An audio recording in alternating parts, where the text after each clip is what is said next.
Unfortunately, we probably don't have the option of not dealing with governments at all. At least we have to get them to leave us alone. So how are we going to do that?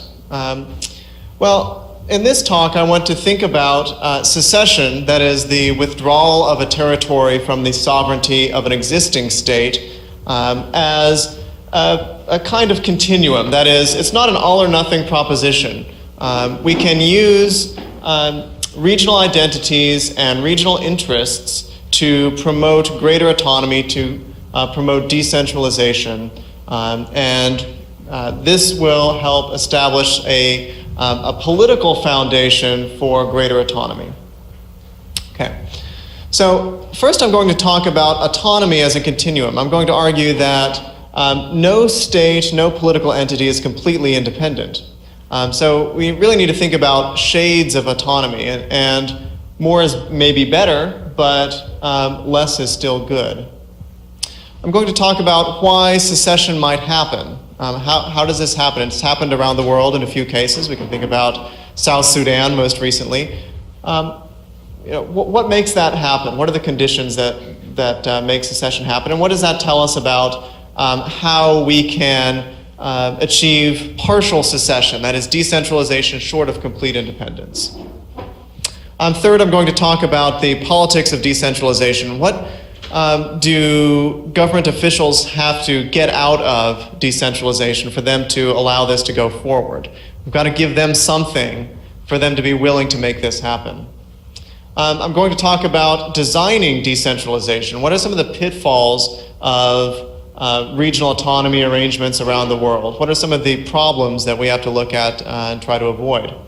And then finally, bringing all this together, I'm going to conclude with some thoughts about political strategy going forward. So we think about different forms of territorial autonomy, thinking about cities or regions and their political independence from the central government. At one end of the spectrum, we've got total centralization, where the central government makes the laws, administers them, and at best it delegates some representatives to local offices to implement their laws, right? That's a totally centralized system. At the other extreme, we could imagine a completely independent state that had full sovereignty. It's able to pursue its own interests as it sees fit, with no treaty obligations or without answering to any higher power whatsoever. But if we think about it, no state actually is completely independent in that sense. The United States, for instance, has treaty obligations, as we've heard about. Every state has abridged its sovereignty in some way. Every state has voluntarily, in many cases, given up some powers to either higher entities, international organizations, or to other states. So when we think about what we want out of a free city or a free region or a free state, we want to have control over a wide range of economic and social policies, right? We want to have the autonomy to decide regulatory policies, the autonomy to decide tax policies, fiscal policies. When we think about complete independence involves external sovereignty, right? It involves control over foreign affairs. And that can be important because it means that under international law, you cannot be subjugated to any other state against your will. You cannot be conquered. But for the most part, what we libertarians want is internal sovereignty. That is, we want control over domestic policies. We want control over those economic and social policies. So moving down this continuum, all else equal, is going to be better. But that doesn't mean we should only focus on the extreme. Okay, so what I've done here is I'm putting up a hypothetical example, two hypothetical examples to show how decentralization happens and how secession can happen. Okay, so imagine that we've got a state that's relatively centralized, the status quo there on the far left, okay? And so this corresponds maybe to a state that has administrative decentralization that allows local or regional governments some autonomy in a limited number of areas, maybe education or culture or transportation or things like that. A lot of Latin American countries would fit in more towards the centralized end of the spectrum here.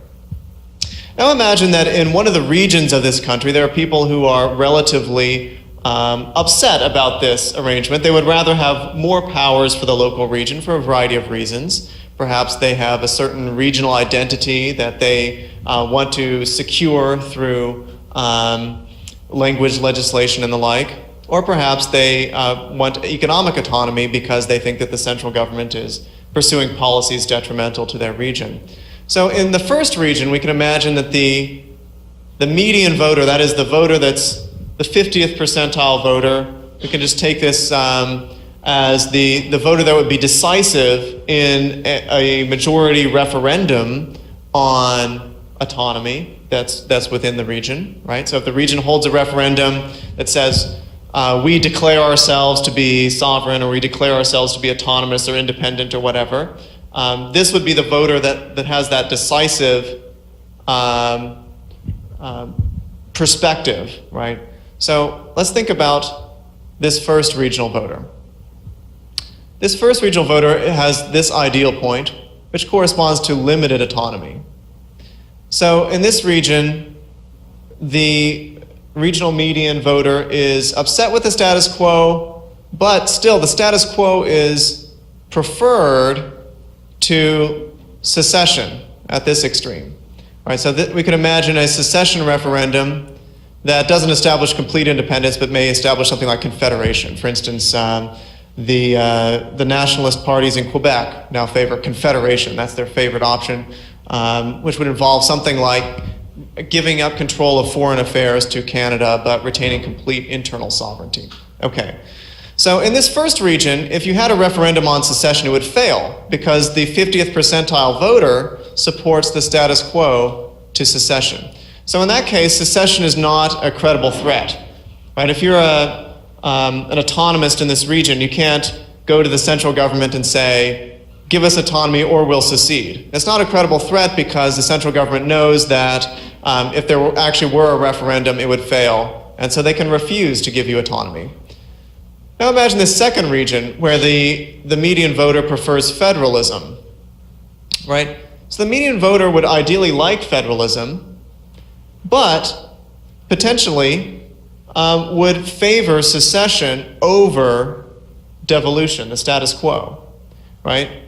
Federalism is ideal, but if we can't get federalism, yeah, I guess going for confederation, some kind of independence would be the best option, right? So under this scenario, the region can credibly threaten secession, and the central government can respond to that by decentralizing. Okay, so what are the political lessons from this sort of spatial analysis?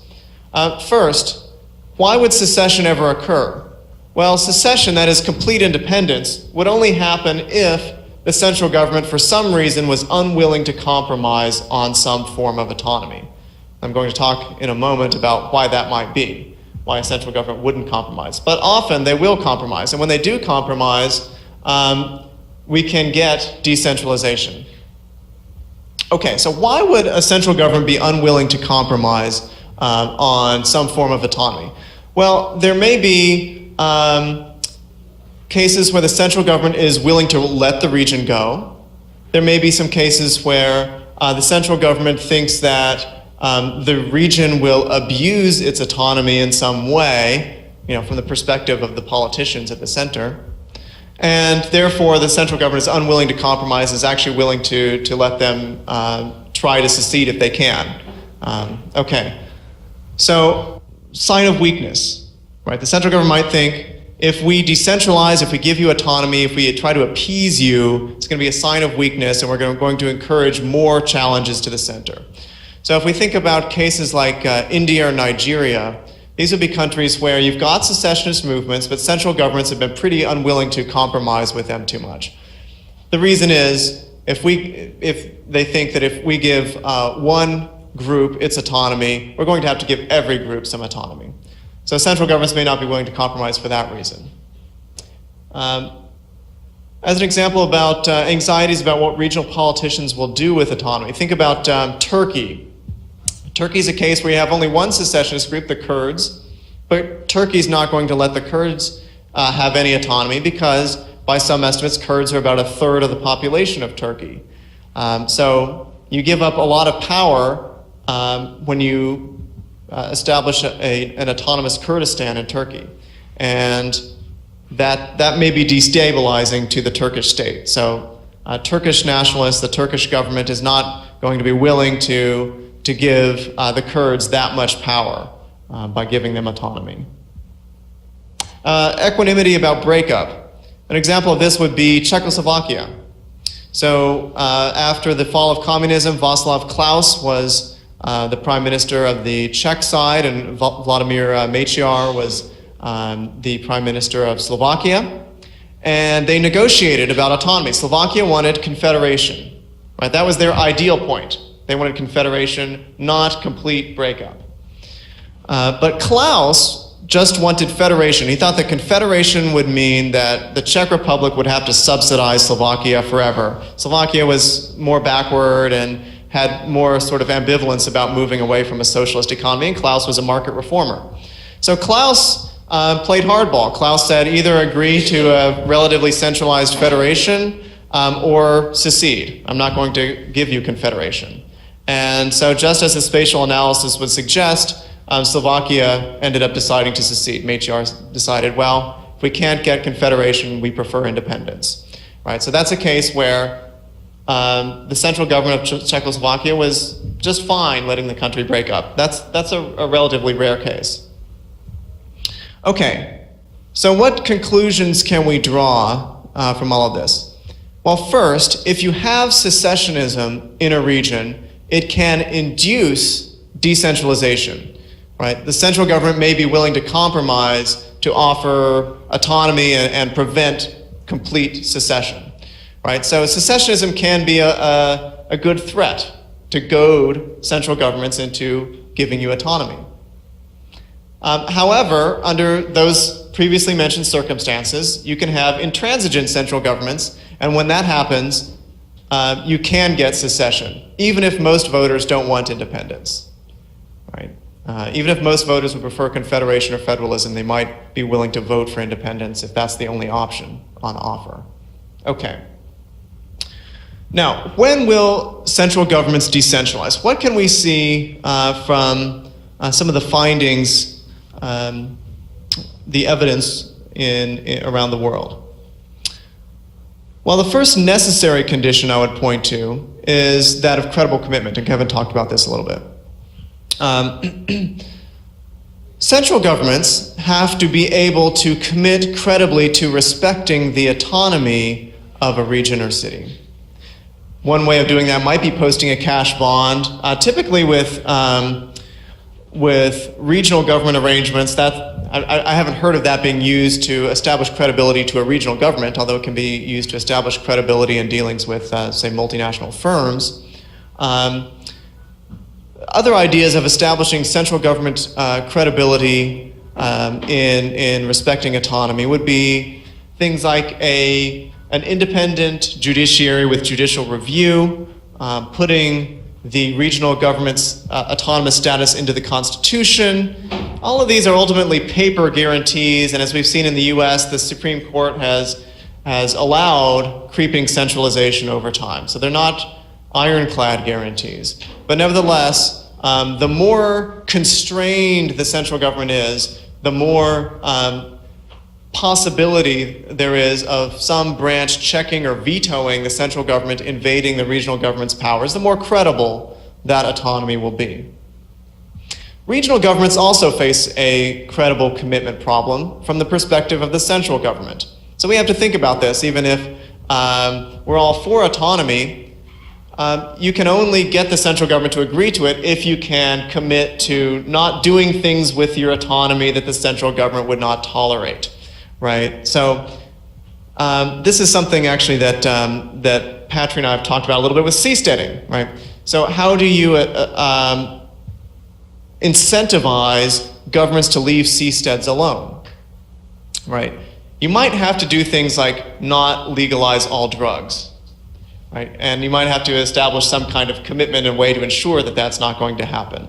Right? If central governments think that a free city or a free region is going to be a haven for drugs or for the importation of heavy weapons, right, that you could use to rebel against the central government, things like that, the central government is not going to give you autonomy. And this is actually a real problem around the world in places like India, where the central government doesn't have much control over what regional governments could do.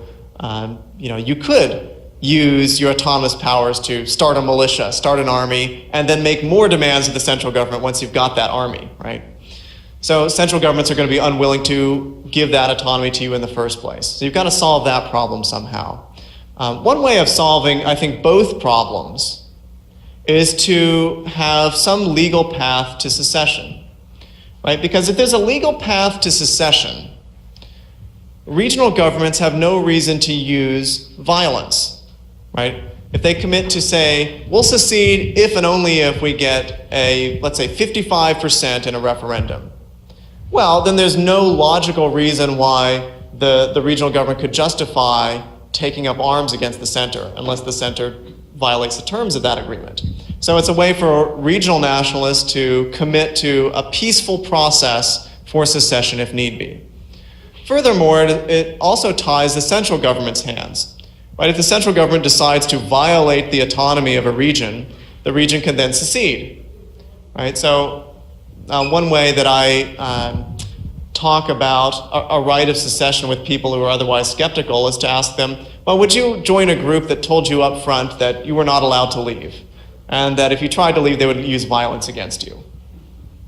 No one would join such a group because it'd be obvious that that group had malevolent intentions, right? Why else would they prohibit you from leaving? So in the same way, if a state doesn't allow its people to secede, doesn't that prove that the state has malevolent intentions? And so one way of proving that the state does not have such intentions is to allow secession. Now, once we get beyond that necessary condition, there are some conditions that can make decentralization more or less likely. And the main finding here is that when a political party is out of power for a long time, but is strong in certain regions of the country, they're more likely to favor decentralization. One example would be the Labour Party in Britain. During the years when Thatcher and Major were in power, 1979 to 1997, the Labour Party thought they could never win power in London, but they were very strong in Scotland and Wales. And so they adopted, over time, a very strong program in support of devolution for Scotland and Wales. There's actually a lot of evidence for this in Latin America, too, that opposition parties, over time, develop a program favoring decentralization. The way to get politicians to agree to limit their own power is to make them understand what it feels like to be out of power for a long time, and they start to appreciate the benefits of dispersing and distributing power. Pitfalls of decentralization. There can actually be cases of developing countries that have decentralized too much. Indonesia has allowed its regional governments to enact trade barriers against each other and barriers to migration. Bad idea.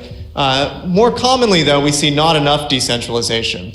In the US, for instance, the federal government doing more and more establishes a very high baseline so that even if a state that deregulates a lot is still not an extremely free place because the federal government's doing so much. So at some point, any free state would have to negotiate with the federal government over getting more exclusive jurisdiction over certain policies. Often, central governments can veto regional policies, or they can appoint regional leaders. That also undermines the credibility of the system. Finally, countries like Argentina have faced a serious problem with the central government funding regional governments. The regional governments should fund themselves. They should not be bailed out by the central government. You can trace Argentina's fiscal crisis in the early 2000s to the central government writing blank checks to the state governments, and of course they're going to write those for very large amounts. Some final thoughts about strategy. Regional nationalism can have instrumental advantages for decentralists, but it also can backfire. In the Bay Islands of Honduras, for instance, there's definitely a distinct ethnic background to the majority of the population, and that can be a basis for getting the local people to be interested in autonomy. The backfiring comes in where regional nationalism suppresses internal differences, right? Where if you kowtow too much to the ideology of nationalism, it's fundamentally a collectivist ideology, but it can be useful as a bulwark against the central state. Long periods out of power make politicians amenable to decentralization, so talk to opposition parties that, in a democracy, in a representative democracy, no one stays in opposition forever. So if they can adopt this as a part of their program, then we might actually see real decentralization when they come into power. Decentralization of taxation powers is the critical and often missing element. Central governments are most reluctant to do this, to allow regional governments to decide their own tax policies. So how do we get this? How do we get this missing element? I think the idea is to sell it to politicians as offloading hard choices, right? Politicians don't like to raise taxes, so give us those taxation powers and we'll make those tough decisions.